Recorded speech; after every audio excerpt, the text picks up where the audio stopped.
দক্ষিণ হালমৰা মানকাছৰ জিলাৰ বাংলাদেশ সীমান্তত বিএছএফৰ গুলিত নিহত ভাৰতীয় চোৰাং গৰু সৰবৰাহকাৰী।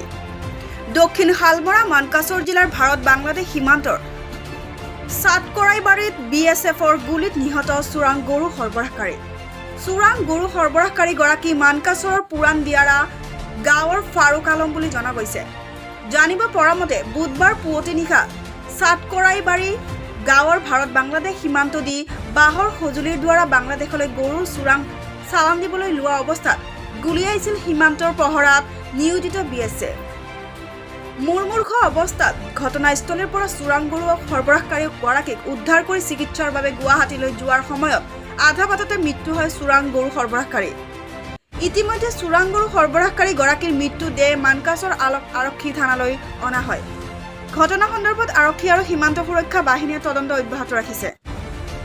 এইফালৰ পৰা 20জনমান মানুহ আছিলে, বাংলাদেশ ফালৰ পৰাও 20জনমান মানুহ আহিছিলে। সিহঁতে কি যিটো বেম্বো লিভাৰ লগাই পেলাই কেটল স্মাগলিং কৰাৰ এটা প্ৰচেষ্টা চলাই আমিও গোটেইখিনিৰ ওপৰত ডমিনেঞ্চ ৰাখিছোঁ যদিও তেওঁলোকে চেষ্টা কৰি থাকে।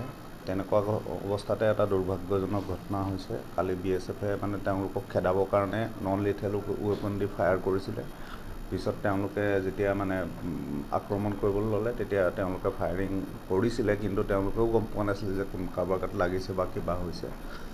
আজি ৰাতিপুৱা 12:30মান বজাত OC মানকাছৰকো জনাইছিলে, মোকো জনাইছিলে তেওঁলোকে।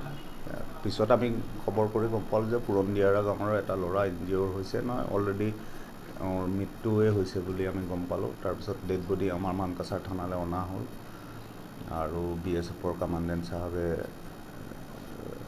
মোৰ লগত হেৰি কৰি গোটেই ঘটনাটো আমি তাৰপিছত গম পাইছোঁ।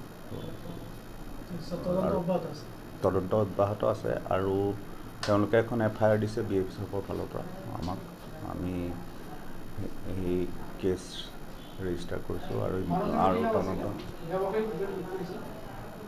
ফাৰুক মিয়া চন অফ লেট আব্দুৰ ৰহিম, তেওঁ পুৰণ দিয়াৰা গাঁৱৰ। এতিয়া তেওঁ মানকাছৰ CACত ৰখা হৈছে ডেড বডি। আৰু তেওঁলোকৰ ফালৰ পৰা এজাহাৰ দিছে। আমি সেই কেছো ৰেজিষ্টাৰ কৰিম আৰু তদন্ত চলি আছে।